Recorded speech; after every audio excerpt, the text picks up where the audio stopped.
Bonjour et bienvenue sur le plateau de WebAgri. On va parler ensemble confort et santé de la vache laitière en bâtiment. Alors pour cela, je suis en compagnie de deux invités qui exercent des métiers un peu différents, mais pas tant que ça, on va voir.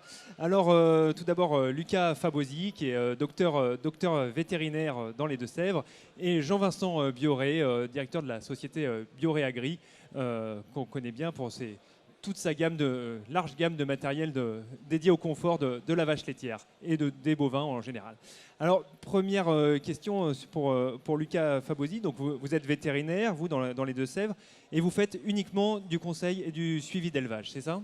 Bonjour, oui, effectivement, je m'occupe du conseil et du suivi pour les bovins laitiers et du coup pour toute la partie qui concerne la reproduction, l'alimentation, le confort, les bâtiments, voilà, en partenariat avec les éleveurs pour les accompagner vers le succès de leur entreprise. Et alors, le confort en bâtiment, c'est un aspect important de votre métier, de la part de votre activité? Cela parce qu'en fait c'est une condition fondamentale pour la réussite en élevage.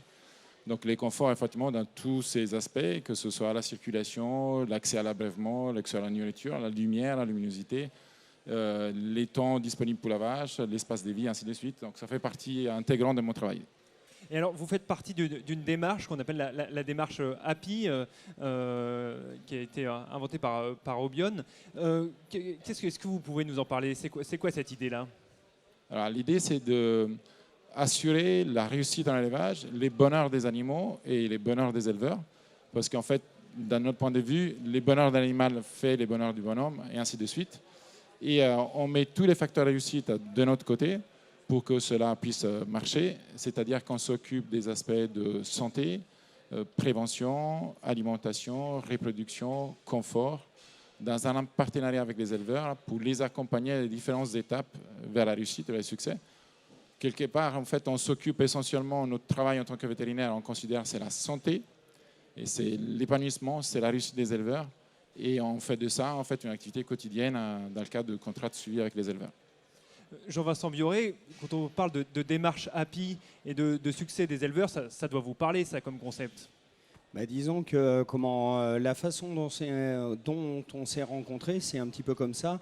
C'est-à-dire que nous, les produits qu'on met au point, qu'on développe, on prend soin des besoins physiologiques des animaux, de quoi leur corps ont besoin, quelles sont leurs pathologies et comment on peut lutter contre ces problèmes-là en amont. Et en fait, naturellement, quand on a entendu parler de la démarche API, on a communiqué, on vient de secteurs mais complètement différents. Nos études, quelque part, sont complètement différentes. On n'avait rien pour se rencontrer. Mais quand on a commencé à parler de vaches laitières ensemble, on s'est trouvé un intérêt commun. Et quand on a croisé nos compétences, on s'est rencontrés. Et en termes de compétences et de confort et de santé des animaux, là, vous avez mis en place ce que vous appelez le Dairy Success. Alors, qu'est-ce que c'est? Alors, le Dairy Success, c'est une approche à 360 degrés des animaux, c'est-à-dire autant au niveau du raclage, la santé du pied, réussir à garder le pied sec, le pied sain, réussir à réduire le stress thermique des animaux durant l'été, parce qu'elles sont extrêmement stressées et de plus en plus, on l'a vu cet été avec des pertes de production dans certaines exploitations qui étaient quand même extrêmement significatives. Donc, c'est une approche globale à 360 degrés des besoins de l'animal et pour qu'elle soit dans un état de bien-être. Mais il y a aussi quelque chose où on s'est rejoint dans les valeurs de Happy. Il y avait également le Happy Farmer. Et Happy Farmer, c'est... Il n'y a pas que les vaches. Non. L'éleveur, il y a un moment, faut qu'il soit heureux. Et faut qu'il gagne de l'argent. Et ça aide. Ça fait pas tout, mais ça aide. Et dans ce principe-là, il faut arrêter de perdre de l'argent en cassant des bêtes inutilement. Du moins, on exporte énormément, on voit énormément de choses. Je lis de la bibliographie dans pas mal de langues. comment il faut qu'on augmente notre moyenne de lactation. On est à 2,6 en France. La longévité des vaches. La longévité des vaches, Mmh. comment il faut qu'on travaille là-dessus. Il y a un vrai sujet. Qu'est-ce que vous en pensez, Lucas Fabosi, la longévité des vaches? Et je pense notamment au confort de couchage. C'est aussi ça qui peut impacter? Tout à fait, absolument. C'est-à-dire que qu'est-ce qui fait le bonheur d'un animal et qu'est-ce qui fait et assure la longévité de l'animal? C'est un ensemble de choses. Et c'est les concepts, les dairy success, c'est là qui est essentiellement intéressant, c'est qu'on met toutes les chances de notre côté. C'est-à-dire on s'occupe par exemple du couchage de l'animal, mais en même temps on s'occupe par exemple de la propriété du sol, de la nature du sol, que ce soit le plus sec possible. Et c'est tous ces facteurs-là qui contribuent par exemple à la longévité de l'animal.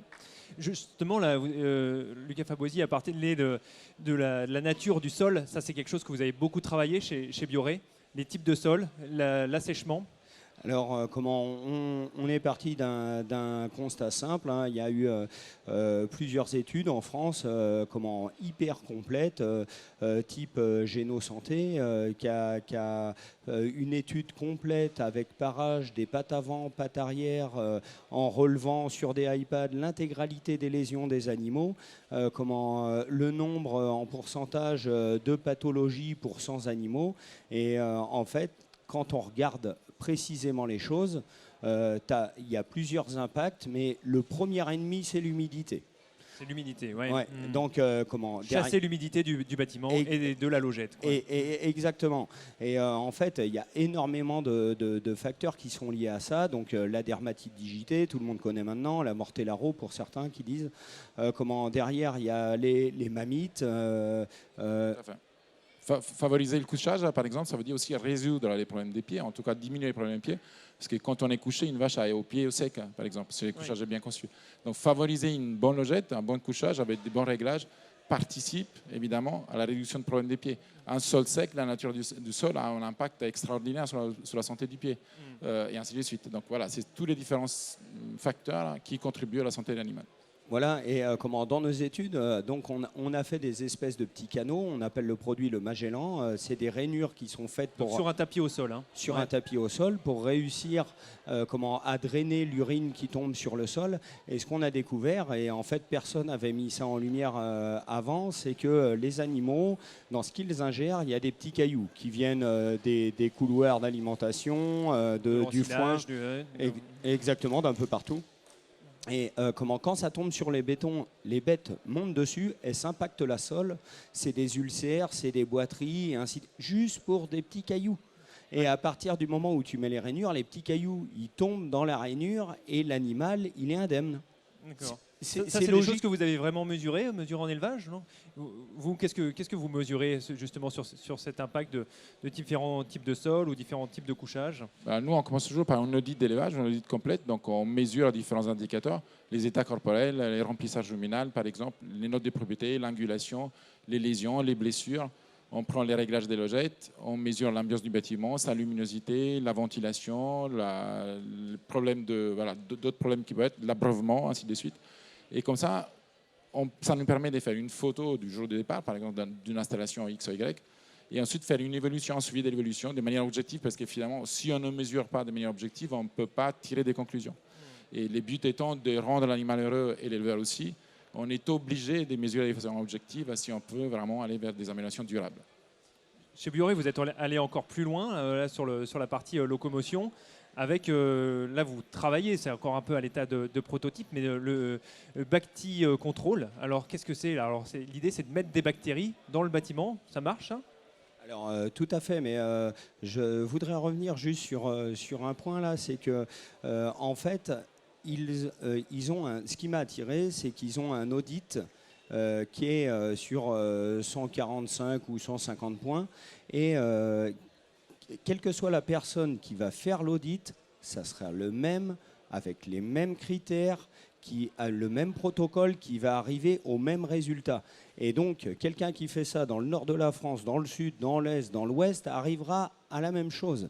Et du coup, on peut massifier l'information, qu'aujourd'hui, tout ça, c'est trop disparate.